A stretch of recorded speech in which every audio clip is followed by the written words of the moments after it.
2002년 한일 월드컵의 브라질, 09-10 시즌 5관왕의 자리에 올랐던 인테르, 12-13 시즌 구단 첫 트래블을 달성했던 바이언, 챔피언스리그 3연속 우승의 레알 마드리드와 현대축구의 표본으로 거듭난 리버풀까지, 이들이 당대 최고의 팀으로 거듭날 수 있었던 공통적인 이유, 바로 좋은 풀백을 보유했다는 점입니다.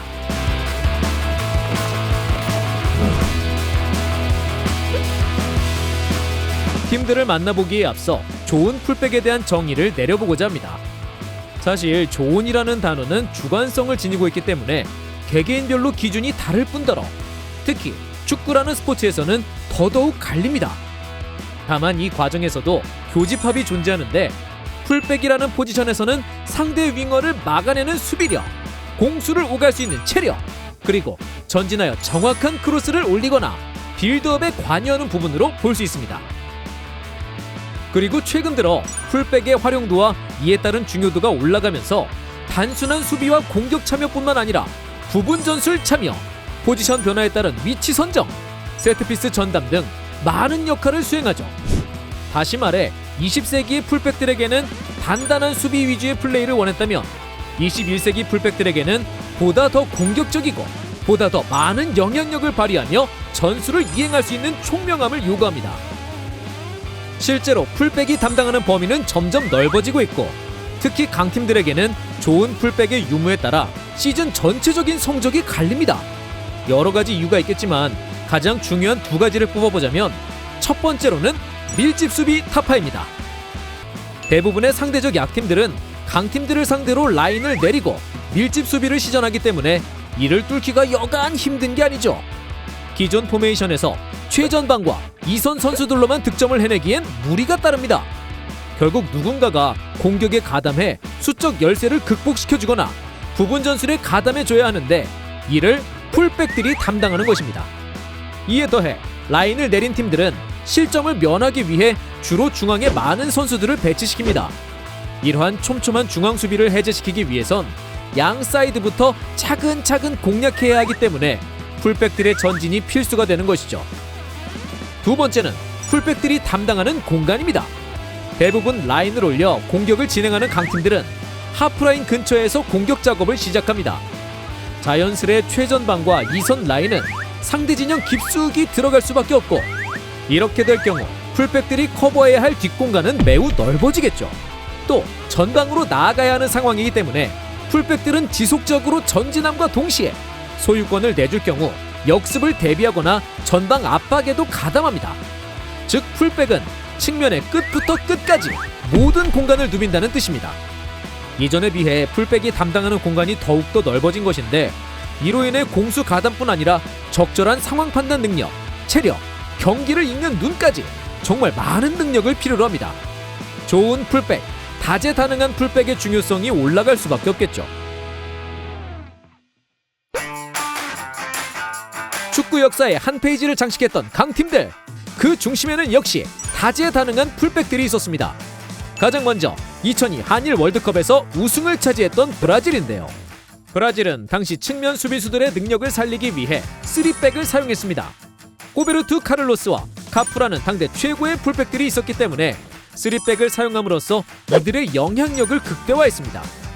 풀백이 아닌 윙백이 된 카를로스와 카프는 공수 양면에서 최고의 화력을 펼치며 측면을 파괴, 때로는 수비처럼 때로는 공격수처럼 움직이며 사이드를 지배했고, 이는 최전방의 호나우지뉴 등의 공격 자원들에게 더욱 많은 공간을 제공할 수 있었죠.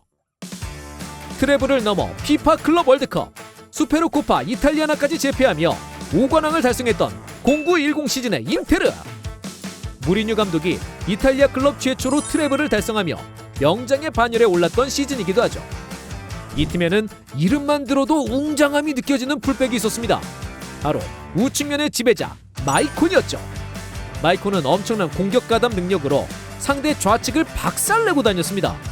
스피드뿐만 아니라 강력한 슈팅, 크로스, 드리블 기술까지 선보이며 최고의 풀백으로 거듭났죠. 이는 좌측에서 크리스티안 키부가 적절히 밸런스를 맞춰주었기 때문에 가능한 일이기도 했습니다. 멀티플레이어로서 다양한 능력을 지녔던 키부는 언성 히어로의 느낌을 물씬 풍겼죠. 얼마 지나지 않아 클럽 최초의 트래블을 달성했던 12-13 시즌의 바이언도 마찬가지였습니다. 젊은 패기로 좌측을 지배했던 알라바도 매번 훌륭한 플레이를 펼쳤지만 필립 람은 축신 그 자체였습니다. 후에는 미드필더로 활약했던 점이 증명하듯 람은 정말 다재다능했습니다. 단단한 수비력은 물론이고 정교한 크로스, 날카로운 전진 패스, 경기를 읽는 리딩 능력과 상황 판단 능력까지 축구 선수로서 완벽함에 가까웠죠. 람은 12-13 시즌 리그에서 11도움, 챔피언스리그에서 5도움, 포칼에서 3도움을 기록하며 트래블의 1등 공신으로 평가받았습니다. 터치비가 봤던 가장 똑똑한 축구 선수였죠. 최초로 챔피언스리그 3연패를 달성했던 레알 마드리드, 15-16, 17-18, 18-19 시즌 챔피언스리그에서 레알의 측면을 책임졌던 마르셀로와 카르바할도, 현대 축구가 원하는 이상향에 가까운 풀백들이었습니다. 기동성을 바탕으로 공격과 수비에 엄청난 영향력을 떨쳤는데요. 마르셀로는 마치 윙과 같은 전진성으로 레알의 공격에 힘을 더했고, 카르바할은 묵묵히 자신의 할 일을 다하며 승리에 공헌했습니다. 개개인의 능력에 팀 전술이 더해지면 얼마나 강력한 팀이 되는지를 알 수 있던 최고의 풀백 듀오였습니다. 마지막은 현대 축구의 표본으로 거듭난 리버풀입니다. 클롭 감독의 천재성이 팀에 녹아들며 챔피언스리그와 프리미어리그에서 우승컵을 들어올렸죠. 그중 트렌드세터로 떠오를 수 있었던 이유가 바로 풀백의 적극적인 활용이었습니다. 날카로운 킥 능력을 겸비한 아놀드, 강철 체력으로 90분 내내 뛰어다니는 로버트슨까지. 특히 아놀드는 측면에서의 크로스뿐만 아니라 세트피스, 더 나아가 중앙으로 파고 들어와 미드필더처럼 플레이하는 참신한 움직임을 보여줬고, 로버트슨은 마네가 안쪽으로 파고 들어가는 틈을 타 전진을 멈추지 않았습니다. 더욱 놀라운 점은 아직도 이들이 발전을 거듭하며 매일매일 새로운 풀백의 패러다임을 제시하고 있다는 것입니다. 그 역할이 어디까지 늘어날지 축구팬으로서 기쁨을 감출 수가 없네요. 역대 강팀들의 공통점이자 현대축구의 중요한 키워드로 떠오른 좋은 풀백. 앞으로 좋은 풀백들이 필드 위에서 얼마나 참신한 플레이를 펼칠지 기대해보며 지금까지 터치비였습니다.